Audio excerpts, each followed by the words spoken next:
Hello दोस्तों, welcome back to Shani classes. First of all good evening to everyone. शुभ संध्या आप सभी को मेरी ओर से। आज आइए, आपकी क्लास का टाइमिंग हो गया है। कैसे हैं दोस्तों? आई होप बढ़िया होंगे, मस्त होंगे। मस्त रहिए, खुश रहिए, पढ़ते रहिए, बढ़ते रहिए आगे, यही कामना है मेरी हमेशा सभी बच्चों के लिए। आज की जो क्लास है मैं यहाँ पर आपके लिए आज नया टॉपिक लेकर आई हूँ, जो कि मैंने आपको विशिष्ट बालक के प्रकार बताए थे। और विशिष्ट बालक के प्रकार में कई सारे बच्चे आते हैं, कई कैटेगरी के, कई समरूपताओं के, विषमताओं के संबंधित बच्चे आते हैं, तो उनके बारे में हमको डिटेल में जानना है। सब्जेक्ट अच्छा है और वास्तविकता से संबंधित है। हमने भी वैसे चीज़ों को देखा है तो हम रिलेट कर पाते हैं, और जिन चीज़ों से हमारा एक संबंध बन पाता है वो हम अच्छे से कर ले जाते हैं। और बढ़िया सब्जेक्ट है, 50 नंबर का पेपर, 40 क्वेश्चन, स्कोरिंग नंबर मिल जाएगा, आपका काम बढ़िया हो जाएगा। आइए शुरुआत करते हैं फिर आज की इस क्लास की। आप जुड़े शानी क्लास साथ, लाइक शेयर सब्सक्राइब बिल्कुल ना भूलें। कोई प्रॉब्लम होती तो आप मुझे कमेंट बॉक्स में पूछ सकते हैं। अपने छोटे से फीडबैक जरूर दीजिएगा कि क्लास कैसी लगी, टॉपिक्स क्या थे। कोई प्रॉब्लम होती है तो मुझे क्लियरली आप पूछ सकते हैं, हम आपको रिप्लाई ज़रूर करेंगे। आज जो मैंने आपको विशिष्ट बालक के प्रकार से शुरुआत करनी है कि उसमें आपको बहुत सारे बालक आते हैं, मैंने कि आपको बताया भी है पुरानी क्लास में। पीडीएफ बनी हुई है, आप देखते चलिए। मैं यहाँ पर 50 नंबर के पेपर को अभी टारगेट वगैरह रख के लेकर चल रही हूँ कि पहले 50 नंबर वाले करते हैं, 25 नंबर वाले आराम से कर लेंगे, बहुत दिक्कत नहीं है, क्योंकि वो एक जनरल सब्जेक्ट होता है, सामान्य विषय होता है, जो कि हम कई सालों से पढ़ते आए, हमें उसका रिविजन करना है। जो हमारे लिए नया है उसमें वर्क करते हैं। तो यहाँ जो आज मैं जिस बालक की शुरुआत करूँगी वो है शारीरिक रूप से जो विकलांग बालक होते हैं, जो फिजिकली डिसेबल बच्चे होते हैं, उनके बारे में फुल डिटेल में डिस्कस करेंगे। तो फ्रेंड्स, मुझे उम्मीद है कि आपको आज ये टॉपिक यहाँ पर मेरे साथ पढ़कर डिस्कस करके ओवर हो जाएगा और आप अच्छे से समझ जाएंगे। चलिए देखते हैं ये है क्या। तो टॉपिक जो स्टार्टिंग का है वो है विकलांग बालकों का अर्थ क्या होता है, उनकी परिभाषा, उनके प्रकार, उनकी शिक्षा। तो इनसे संबंधित बातें मैं यहाँ पर आज की इस वीडियो में आपके साथ शेयर करने वाली हूँ। आइए देखते हैं क्या है। Keep watching everyone. चलिए, आई होप आपको सब कुछ क्लियर दिख रहा होगा। वैसे भी मेरी नोट्स हमेशा यूनिक रहती है, साफ सुथरी एकदम, ताकि आपको हर एक चीज़ क्लियर रखे, पूरा ट्रांसपेरेंसी बनी रहे। देखते हैं, शुरुआत करते हैं। यहाँ पर कह रहा है कि विकलांग बालक किसे कहते हैं। बहुत सिंपल सा प्रश्न है, विकलांग बालक किसे कहते हैं, या विकलांग बालक से आप क्या समझते हैं, विकलांग बालक कौन होते हैं, अपने शब्दों में बताइए। तो आप कहेंगे या बताएंगे या लिखेंगे, इन बालकों में या जो बालकों में स्थायी रूप से कोई ना कोई शारीरिक दोष होता है। स्थायी का मतलब परमानेंट है, फिक्स्ड है। ऐसे बालक, ऐसे नन्हे मुन्ने बच्चे, ऐसे बच्चे जो शारीरिक रूप से उनके अंदर कोई कमी है, कोई दोष है, वो भी स्थिर है। अर्थात कुछ बालक में जन्म से शरीर के किसी अंग में दोष होता है। ये एक ऐसा रोग है, जो एक ऐसा दोष भी कह सकते हैं कि जो जन्मजात होता है, जन्म के दिन से ही, पहले दिन से ही रहता है, और या कुछ दुर्घटना, बीमारी, चोट आदि लगने के कारण शरीर का कोई अंग जो है दोष युक्त हो जाता है, तो उन्हें हम विकलांग बालक कहते हैं। यानी कि वो फिजिकली डिसेबल बच्चे हैं। ये हो सकता है कि वो बाई बॉर्न है, उनका जन्म ही डिसेबिलिटी के साथ हुआ है, और या तो दुर्घटना बस कोई इनके साथ ऐसी स्थिति हो गई जिसकी वजह से वो उनका मतलब वो अंग लॉस हो गया, तब उनमें जो है वो विकलांगता की चीज़ें आ गई। तो दो ही मेन फैक्टर है ये विकलांगता की चीज़ों का। तो शारीरिक दोष का मतलब विकलांगता। अब कुछ बातें हैं, कई लोगों ने कही, आइए जानते हैं, एक कुछ बात करेंगे। क्रो एंड क्रो साहब, आप इनसे मिले ही हुए हैं। इन्होंने कहा कि विकलांग बालकों के लिए एक परिभाषा निकाली या अपना एक मत रखा कि ये क्या समझते हैं कि विकलांग बालक क्या होते हैं। ऐसे बालक जिनमें शारीरिक दोष होता है, ऐसे बच्चे जिनमें शारीरिक दोष होता है, जो किसी भी रूप में साधारण क्रियाओं में भाग लेने से उनको रोकता है। वो दोष जो उनके अंतर्गत होता है, वो उनको जो क्रियाएं होती हैं उनमें पार्टिसिपेट करने से रोकता है, उनके लिए बहुत बड़ा बैरियर होकर खड़ा हो जाता है, जिसकी वजह से वो बच्चे उसमें नहीं पार्टिसिपेट कर पाते हैं, और उसे सीमित रखता है। उसे बस कुछ ही कार्यों में रखता है, कुछ ही कार्य कर सकते हैं, उन्हें बांध के रखता है। ऐसे बालक को हम शारीरिक रूप से विकलांग बालक कह सकते हैं, जो खुलकर स्वतंत्र रूप से सभी क्रियाओं में खुद प्रतिभाग नहीं कर सकते हैं। बस कुछ ही सेक्टर है, कुछ ही फील्ड है, एरिया, जहाँ पर वो अपनी प्रतिभागिता का प्रदर्शन कर सकते हैं। तो ऐसे बालक विकलांग बालक कहलाते हैं। एडलर साहब, इनसे भी आपकी मुलाकात हो चुकी है। इन्होंने क्या कहा, अपने क्या विचार रखे हैं विकलांग बालकों की सोच को या विकलांग बालकों के ऊपर, आइए जानते हैं। एक बालक शारीरिक दोष से ग्रस्त है, कोई बच्चा है वो शारीरिक रोग दोष से ग्रस्त हो गया है, ठीक है, ग्रसित है। उसमें हीनता की भावना उत्पन्न, जो बच्चे में ये चीज़ें होती, डिसेबिलिटी होती है, इनमें खुद को लेकर हीन भावना अपने आप धीरे धीरे करके पनपने लगती है। और इस प्रकार की भावना से बालक थोड़ी सी संतुष्टि व प्रसन्नता मिलती है और वह उसकी क्षतिपूर्ण प्रतिष्ठा, श्रेष्ठता, प्रसिद्धि प्राप्त करना चाहता है और इनकी संतुष्टि प्राप्त होते ही उसके शारीरिक दोष के कारण होते हैं। मतलब क्या होता है कि वो भी जो बच्चा होता है इन भावनाओं से हट के निकलना चाहता है, सीखना चाहता है। जब वो बालक अपने जैसे सामान्य बच्चों को देखता है तो उसके मन में वो भी प्रतिष्ठा, वो क्षतिपूर्ति, वो पृष्ठभूमि बनती है और वो भी इस चीज़ को पाना चाहता है, लेकिन दुर्भाग्यवश वो कर नहीं पाता है। जिसकी वजह से क्या होता है कि उसके मन में वो हीन भावना है। जैसे फ्रेंड्स कभी होता है कि हमारे सिमिलर फ्रेंड्स होते हैं और वही सेम लेवल की पढ़ाई का आईक्यू सब कुछ है, लेकिन वो कभी आगे निकल जाते हैं तो लक नहीं मानना चाहिए, ठीक है। मेहनत होती है, उनकी भी मेहनत होती है, लेकिन फिर हम भी सोचते हैं कि यार हमारा फ्रेंड हो गया तो हमें भी पहुँच, अच्छी बात है, सोचना चाहिए। क्योंकि आप किसी को सोचोगे, कंपेरिजन ना करो, लेकिन सोचो तो आप वहाँ तक पहुँच सकते हो, आपके लिए आसानी होगी। तो यही एडलर साहब ने भी बोला कि जिन बच्चों में ऐसी बातें होती है वो बहुत दबे जाते हैं, लोग उनको बोल देते हैं, लोगों के मुंह में कंट्रोल नहीं होता है, वो कुछ भी बातें बोल देते हैं। फिर वो बच्चों को वो बातें, जब बड़ों को बात चुभती है तो छोटे बच्चे भी तो सोचेंगे इस बात को कि मैं ऐसा क्यों हूँ। जब अपने आप को मिरर में देखते हैं तो उन्हें बहुत हीन टाइप का फील होता है कि मैं पूरा असहाय हूँ, मैं डिपेंड हूँ, मैं हर चीज़ नहीं कर सकता हूँ। तो ऐसे बच्चे गलत कदम भी उठा लेते हैं। आगे बढ़ते हैं। तो ये जो थोड़ी थोड़ी मैंने ली थी, आपको प्रश्न आएगा तो ज़रूर लिखिएगा, अगर बनता है तो क्या होता है वो मैंने आपको यहाँ पर बता दिया। आई होप आपको इतनी बात बहुत क्लियर तरह से समझ में आई होगी। आइए बढ़ते हैं आगे की तरफ। अब यहाँ पर जो विकलांग बालक है उनके प्रकार क्या हैं, विकलांग बालकों के जो प्रकार हैं वो क्या क्या है, मैं वो आपसे शेयर करने वाली हूँ। तो ये है, देखिए विकलांग बालकों के प्रकार। एक पहला बालक होता है अपंग बालक। दूसरा बालक होता है जो अंधे हैं या अर्ध अंधे हैं, जैसे एक ही कान में एक ही आंख में, या तो पूरे दोनों आंखों में प्रॉब्लम है तो पूरे अंधे। अगर एक आंख में प्रॉब्लम है, एक आंख से थोड़ा बहुत कम दिख रहा है जो है, तो आधे अंधे हैं। बहरे हैं या आधे बहरे, एक कान से नहीं सुनाई देता है या दोनों से नहीं सुनाई देता। दोषयुक्त वाणी, इनकी वाणी में कोई प्रॉब्लम है, गले में तुतला के बोल रहे हैं, नहीं बोल पा रहे हैं, या बोलते हैं तो थूक निकलता है बहुत ज़्यादा। अत्यधिक कोमल और बहुत निर्बल है, बहुत ही क्षीण है, एकदम कमज़ोर है, विकसित नहीं हुए हैं, एकदम जैसे जैसे कुपोषण का शिकार हो, कुछ ऐसे बच्चे हैं। तो ये सारे बच्चे जो आते हैं ये डिसेबल बच्चों की कैटेगरी के अंतर्गत आते हैं। अब मैं आपसे फुल डिटेल में इस पर एक एक बालक पर डिस्कस करूँगी। आई होप आपको समझ में आएगी सारी बातें। पेशेंस बना के धैर्य से बातों को सुनिए, आप अच्छे से समझ जाएंगे। आइए फिर आगे बढ़ते हैं फ्रेंड्स, डिस्कस करते हैं कि पॉइंट पे अपंग बालक किसे कहते हैं। बहुत सिंपल सा लिया है, छोटा कंटेंट लिया है ताकि आपको याद रहे, आप लिख पाओ, यही मेन टारगेट है। आपको बढ़िया नंबर आ जाए, आप पास हो जाए बढ़िया तरीके से, समझ में भी आ जाए। अपंग बालक किसे कहते हैं? अपंग बालक वे बालक होते हैं जो जन्मजात बीमारी या किसी दुर्घटना के कारण अपंग हो जाते हैं। इसके अंतर्गत अंधे, बहरे, गूंगे, लंगड़े आदि सभी प्रकार के बालक आते हैं। हमने पढ़ा 2 लाइन, बहुत सिंपल सिंपल से लिया मैंने, एकदम साधारण। अपंग बालक किसे कहते हैं? अपंग बालक ऐसे बच्चे होते हैं जो जन्मजात ये विकलांग है, जन्मजात हाथ पैर में कोई दिक्कत है, आँख में दिक्कत है, कुछ और प्रॉब्लम है, जुड़वा ज्वाइंट पैदा हुए हैं, जो भी रहा है, तो ऐसी कोई दिक्कतें हैं या दुर्घटनावश उनके साथ कुछ ऐसा हो गया जिसकी वजह से ऐसा कुछ कंडीशन बाद में आ गई, तो वो अपंग बालक है। सिंपल सा, एकदम साधारण सा।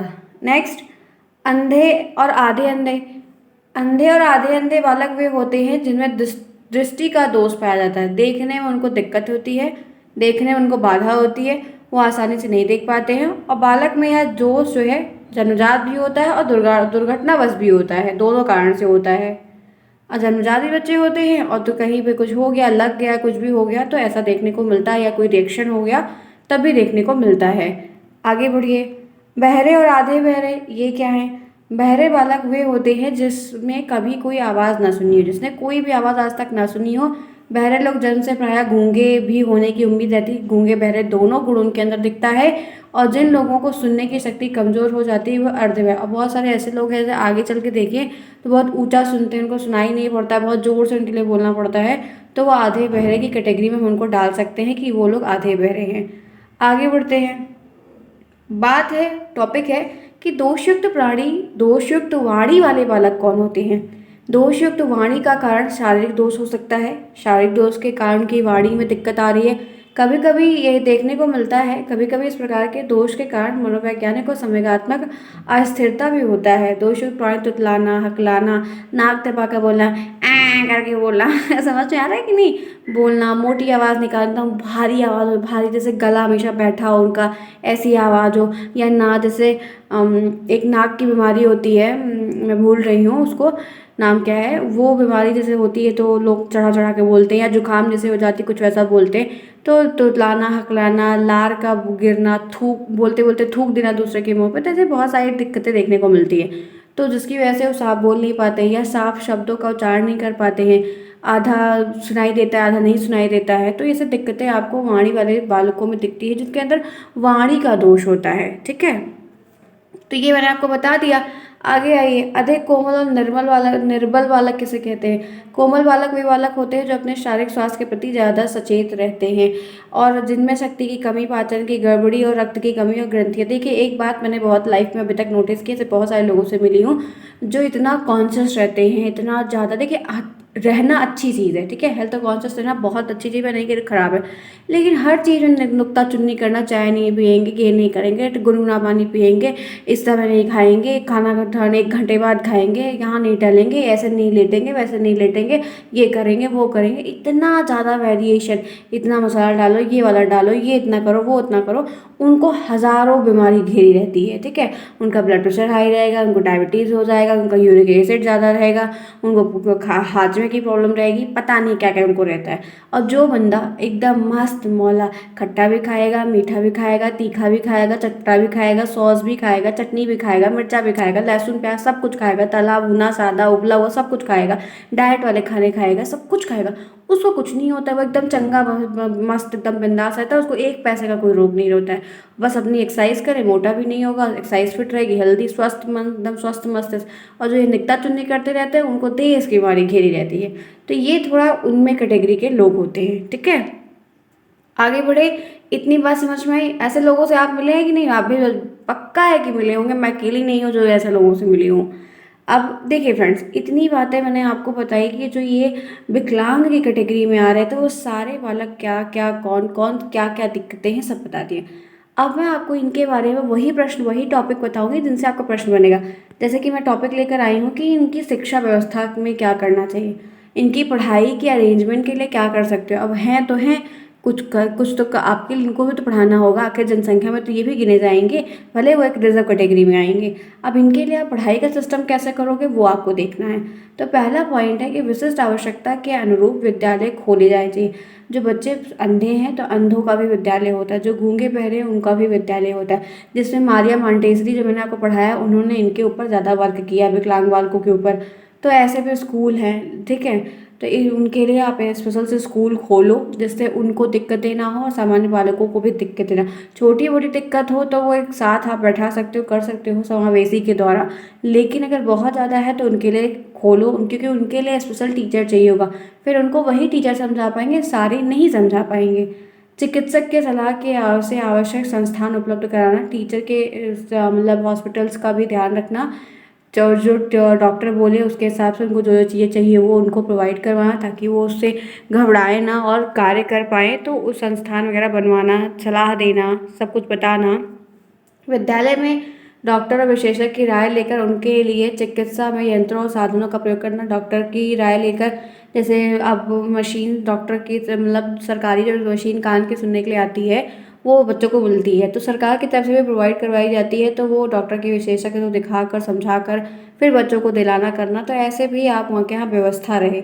अपंग बालकों को बैठने के लिए उचित व्यवस्था, जो अपंग बालक हैं उनके बैठने के लिए या तो उनको पूरी है, उनको अपनी ट्राई साइकिल वगैरह लेकर अंदर घुस के बैठ के पढ़ें, या उनको प्रॉपर तरीके से कोई सपोर्ट रहे या जो भी रहे, तो ऐसी व्यवस्था उनको। जैसे ट्राई साइकिल है, अपंग बालक है तो कैसे चढ़ेंगे साइकिल, तो उनके लिए वो स्लोप वाला वर्क, देखो प्राइमरी में बना रहता है कि नहीं बना रहता है, आपने प्राइमरी में नहीं नोट देखा होगा, 100% देखा होगा। मैंने ये फर्स्ट टाइम जब मैं चुनाव में वोट देने गई थी तब मैंने पहली बार, मैं प्राइमरी टीचिंग जाने से पहले मैं वोट देने गई थी, देन मैंने ये चीज़ वहाँ पर देखी कि ऐसा भी कुछ, क्योंकि ये सारी चीज़ें नहीं बताई जाती हैं। ठीक है, तब मैंने देखा कि अच्छा एक सीढ़ी ऐसे लिए होती है, एक सीढ़ी ट्राई साइकिल वालों के लिए होती है। तो ये सारी की व्यवस्था करो। प्राइमरी में ये रहता है, हॉस्पिटल में भी इसीलिए रहता है। हॉस्पिटल में कभी देखा है आप हॉस्पिटल में चढ़ो तो दोनों चीज़ें रहती है, लिफ्ट भी रहती है, सीढ़ी भी रहती है, स्लोप वाला भी रहता है, तो वो ताकि सारे पेशेंट के लिए आसानी हो जाए। अंधे बालक के लिए ब्रेल लिपि की व्यवस्था कर दो। ब्रेल लिपि 6 डॉट की होती है, जो कि मैंने आपको बहुत बार पढ़ाया, बहुत बार बताया है कि लुइस ब्रेल ने इसके प्रतिपादक हैं। और फिर उसके बाद डॉट से पढ़ाने का कार्य करते हैं, डॉट से अल्फ़ाबेट और व्यंजन बनाते सिखाते हैं। तो जो अंधे बालक है उनके लिए ब्रेल लिपि ले आओ, ब्रेल पढ़ाने के टीचर ले आओ, विशेषज्ञ ले आओ, ताकि उनको भी समझ में आए। नेक्स्ट, जो बहरे बालक है कक्षा में आगे बैठने के लिए उनको दो।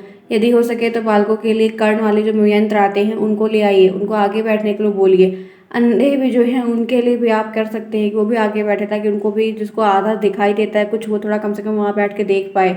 फिर माता पिता और गुरुजनों को प्रेम सहानुभूतिपूर्वक व्यवहार करना चाहिए। अब शिक्षा व्यवस्था है, सब कुछ आप दे दी हो, तो इसका मतलब ये थोड़ी ना कि ले आकर दे दो, लो लो लो लो।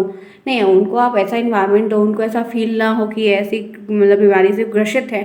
फ्रेंड्स, किसी को भी कोई चीज़ें होगी, अगर बार बार वही इसको पिंच किया जाएगा तो वो एक दिन सुसाइड कर लेगा, जाहिर सी बात है, थक जाएगा उस चीज़ से इंसान। क्योंकि यही है ना कि पैसा कितना भी, अगर मन से इंसान स्वस्थ नहीं, मन से खुश नहीं, तो आपको, आप अगर मन आपका सैड हो, आपका मन दुखी हो किसी बात को लेकर, परेशान उलझन में, तो आपको ये बातें समझ में आएंगी? मेरी कभी नहीं आएंगी, कभी नहीं आएंगी, किसी को नहीं आएंगी। तो वो चीज़ें आपको नहीं करनी है। आपको एक अच्छा इन्वायरमेंट देना है, खुशनुमा, एकदम खुशहाल मस्ती वाला माहौल रखना है, ताकि बच्चा आपका सीख पाए, बच्चा वहाँ रह के कुछ कार्य कर पाए, ये नहीं कि वो अपने बोझ तले दब जाए। नेक्स्ट, बालक की शक्ति के अनुकूल पाठ्यक्रम और खेलकूद की व्यवस्था। जैसे जैसे बच्चे हैं उनके लिए भी तो खेलकूद की व्यवस्था वो करनी पड़ेगी, उनके लिए तो पाठ्यक्रम का ध्यान रखना होगा आपको। क्लियर है यहाँ तक? शिक्षण में खेल विधि और श्रव्य दृश्य सामग्री और विधियों का भी प्रयोग करना चाहिए, ताकि बच्चों को देखने वाली संबंधी बातें, सुनने वाली संबंधी बातें, जैसे टीएलएम हो, टीचिंग व्यवस्था हो, तो बच्चे आराम से खेल के मस्ती से सीख पाएँ। तो आपको ऐसी अरेंजमेंट उनके लिए ज़रूर करनी होगी, तभी आप सफल हो पाएंगे और कुछ जो अच्छा करना चाहते हैं उसमें कर भी पाएंगे। क्लियर? तो देखो फ्रेंड्स, मैंने कई सारे पॉइंट्स ले लिया, आपको जो भी इसमें आता है प्रश्न शिक्षा व्यवस्था से लेके, तो आप इसमें 3-4 पॉइंट कोई भी लिख सकते हैं जो आपको आसान लगे। आगे बढ़ते हैं, इसी के साथ बात करते हैं शारीरिक विकलांग बालक की विशेषताएं क्या होती हैं। तो पहली विशेषता है जीवन और निराशा का अनुभव। आप देख पा रहे हैं, बहुत सिंपल सी बात मैंने लिखी है, लेकिन बहुत बड़ी बात है। जीवन और निराशा का अनुभव। जो विकलांग बालक होते हैं, जिनको जो एक आपको मैं बताती हूँ, छोटी सी बात है। मुबीना मज़ारी पाकिस्तान की है, ठीक है, मुबीना मज़ारी उनका नाम है। कभी उनका इंटरव्यू सुनिएगा, हिंदी में पता नहीं लेकिन इंग्लिश में अवेलेबल है, मैंने बहुत बार सुना है, मतलब कम से कम 200 बार मैंने उनका स्पीच सुना होगा। 1 घंटे की उनकी स्पीच है मुबीना मज़ारी की। आप सच में फ्रेंड्स, पूरी हिंदी में मिल जाएगी तो सुनिएगा, नहीं तो इंग्लिश में ही है, मैंने सुना है। क्या मस्त लेडी है पाकिस्तान की वो, कि कुछ कहने को नहीं। वो फील करवाएगी, आप उसको सुनेंगे तो आपको फील होगा कि आप जो सोचते हैं कि मैं कुछ कर नहीं पा रहा, कुछ चीज़ें नहीं हो रही, तब आपको फील होगा कि हाथ नाक कान मुंह पैर होना क्या है हमारे पास। जो गॉड ने गिफ्ट इतना बड़ा हमको आशीर्वाद दिया है, भगवान ने जितना दिया है पर्याप्त है। तो उस पर उन्होंने बात बोली है, तो बहुत अच्छी। मैं ये बात आपको बताई क्योंकि वो भी पहले हम लोग की तरह थी, अब वो विकलांग हो चुकी, उनके पैर नहीं हैं, कट चुके हैं, जिसकी वजह से वो विकलांग की बात मुझे याद आ गई। तो जीवन और निराशा का अनुभव बहुत होता है, वो थक जाते हैं, परेशान हो जाते हैं, वो भी उस हरियाली को पाना चाहते हैं, खेलना चाहते हैं, बहुत रोते होंगे अंदर से कि मैं उन बच्चों के साथ नहीं खेल पा रहा हूँ, बहुत ज़्यादा टूट के हुए। लेकिन प्राण जब तक नहीं निकलेगा तब तक हम खुद चाहे कि अल्लाह मर जाएं, नहीं कर सकते हैं। तो जो जीवन में एक निराशा का अनुभव जो है, वो उनकी एक बहुत बड़ी दिक्कत है, जो देखने को मिलती है और सभी के साथ होता है। फिर हीन की भावना का अनुभव। हीन की भावना का, लोग उनको गलत निगाहों से देखते हैं, अब दूर रहना चाहते हैं, पाप नहीं करना चाहते हैं, ये दिक्कतें हैं। सामान्य क्रियाओं जब भाग लेने से उनको रोका जाता है, नहीं नहीं तुम नहीं कर सकते हो। जब एक टीचर सारे बच्चे को कह रहा है कि चलो खेलो, उस बच्चे को रोक रहा है, वो बच्चा अपने आप में उस वक्त क्या फील करेगा? तो वो बच्चा है ना, उसकी क्या गलती, वो तो खुद को दोष देगा ना, भगवान को दोष देगा ना। तो वो सोचिए उसकी वो कंडीशन उस वक्त क्या होगी। तो कभी भी ऐसा कोई इंसान मिलता है, कभी नहीं बिहेव करना चाहिए, कभी नहीं, क्योंकि कल आपने नहीं देखा, हो सकता है कल आप हो जाए एक्सीडेंट, सेम उसके साथ भी हो जाओ, तब क्या करोगे? तो ऐसी निगाहें, ऐसा दृष्टिकोण, ऐसा नज़रिया कभी नहीं रखना चाहिए, क्योंकि बहुत छोटी ज़िंदगी है, कब कौन जाएगा कुछ पता नहीं है, हो सकता है कल रहूँ ना रहूँ मैं। इसी तरीके से ये बालक अपनी न्यूनता की क्षतिपूर्ति, प्रतिष्ठा, श्रेष्ठता प्राप्त करना चाहते हैं, इनकी विशेषताएं होती, ये भी सेम जैसा करना चाहते हैं, लेकिन बेचारे कर नहीं पाते हैं, क्योंकि उनके अंदर वो दोष रहता है। विभिन्न प्रकार की समस्याओं का सामना करना पड़ता है। बहुत डेली हर कपड़ा पहनना, उठना बैठना, नहाना धोना, जाना आना एक दिक्कत बन जाता है उनके लिए, दूसरे के लिए भी बोझ बनने लगते हैं। संवेगात्मक परिपक्वता नहीं होती, संवेग को कंट्रोल नहीं कर पाते हैं, क्योंकि उनके पास दुख पीड़ा का ही संवेग होता है, खुशी का संवेग तो दिखता ही नहीं, क्योंकि कोई उनसे बात ही नहीं करता तो खुशी क्या होगी। अब आपसे अभी पूरे दिन कोई बात ना करे, एक ना हो कोई तो बात है, ना करे तो कितना दुख होगा कि कोई उनसे बोल नहीं रहा है, तो वो एक अलग बात होती है। सीखने की गति बहुत धीमी होती, परंतु कई बार मानसिक रूप से भी बहुत सीखने की गति भी धीमी होती, लेकिन कुछ कुछ बच्चे ऐसे होते हैं जो डिसेबल तो हैं, लेकिन उनकी जो मेंटल पावर है बहुत तेज़ होती है। फिर है ऐसे बालक दूसरों से प्रेम और सहानुभूति की इच्छा रखते हैं। ऐसे जो बालक होते हैं वो दूसरों से प्रेम, स्नेह, इच्छा, प्यार सब कुछ चाहते हैं कि मुझे भी इंसान प्यार करे, मेरे साथ भी खेले, बात करे, बोले, खिलाए पिलाए, मैं भी सब कुछ करूं, लेकिन ऐसा नहीं होता है। इन बालकों की समायोजन संबंधी मुख्य समस्याओं का सामना करना पड़ता है, जैसे परिवार में समायोजन, स्कूल में समायोजन, समाज में। ये बच्चे एडजस्ट नहीं कर पाते हर जगह, लोग इनको एक्सेप्ट नहीं करते, चाहे वो परिवार हो, समाज हो, फैमिली हो, अनाथालयों में छोड़ देते हैं, रास्ते में छोड़ देते हैं, बहुत कुछ कर देते हैं, क्योंकि इंसान सोचता है मैं क्या करूँगा। तो भाई जो भी है क्या ही कर सकते, मैं इस पर कुछ नहीं कहना चाहूँगी फिलहाल के लिए। आगे आइए, दूसरे को मित्र बनाने की इच्छा रखते हैं कि मेरा भी दो मित्र हो, लेकिन कोई बनता नहीं है। सामाजिक कार्यक्रम उत्सव में भाग लेने में शर्मिंदगी होती है, वो नहीं कर पाते क्योंकि उनको दिक्कतें महसूस होती है, फिर लोग उनके ऊपर हंसते हैं, और जब आपके ऊपर कोई हंसता है तो वो सबसे बड़ी इंसल्ट होती है आपकी। नेक्स्ट है आत्मविश्वास का भाव, उनके अंदर जो है बिलीव का विश्वास कम, क्योंकि कितना धैर्यवान है, कितना ढाढ़स बांधे है, जो आप हर तरफ कोई गिराता ही रहेगा तो थक जाएगा इंसान। मशीन है, पत्थर नहीं है। फिर यहाँ पर क्या है, इंसान है, पत्थर नहीं है। शीघ्र क्रोध हो, गुस्सा होने की प्रवृत्ति बहुत बच्चों के अंदर होती है, वो चिड़चिड़े हो जाते हैं वही चीज़ को झेलते झेलते। घर परिवार विद्यालय समाज की प्रतिष्ठा प्राप्त करने की इच्छा तो रहती, लेकिन मिलती बहुत कम है। तो ये सारे फैक्टर्स हैं जो आप देख सकते हैं। मैंने बताया ये मेरा पीडीएफ नेक्स्ट क्लास का है, जो कि मैं आपको नेक्स्ट क्लास में शेयर करूँगी। प्रतिभाशाली बालक पीडीएफ मैंने अरेंज किया है, बनाया है, ताकि आपको फटाफट क्लासेस मिले, ब्रेक बिल्कुल भी ना लगे। तो फ्रेंड्स ये आपकी 20 मिनट की क्लास हो गई। मैं 20 से 25 मिनट 30 मिनट का एक सोच के रखा है कि क्राइटेरिया कि इतने ही मिनट में आपको सिंपल सिंपल बातें जो आपके एक एक टॉपिक संबंधित वो मैं आपको शेयर करूँगी। आई होप मैंने तो सोच के बेस्ट ही रखा है। फिलहाल कैसी रही क्लास बताइएगा, अच्छी लगी? टाइम पर आइए, देखिए, पढ़िए, कोई दिक्कत होती है पूछिए। नोट्स वगैरह जिसको भी देनी है, जो भी कार्य करना हो, टेलीग्राम पर कांटेक्ट करके आप ले सकते हैं, कर सकते हैं। पढ़िए, अपने रिजल्ट पे फोकस रखिए, आराम से। मिलते हैं नेक्स्ट में, तब तक के लिए take care, bye bye, see you soon.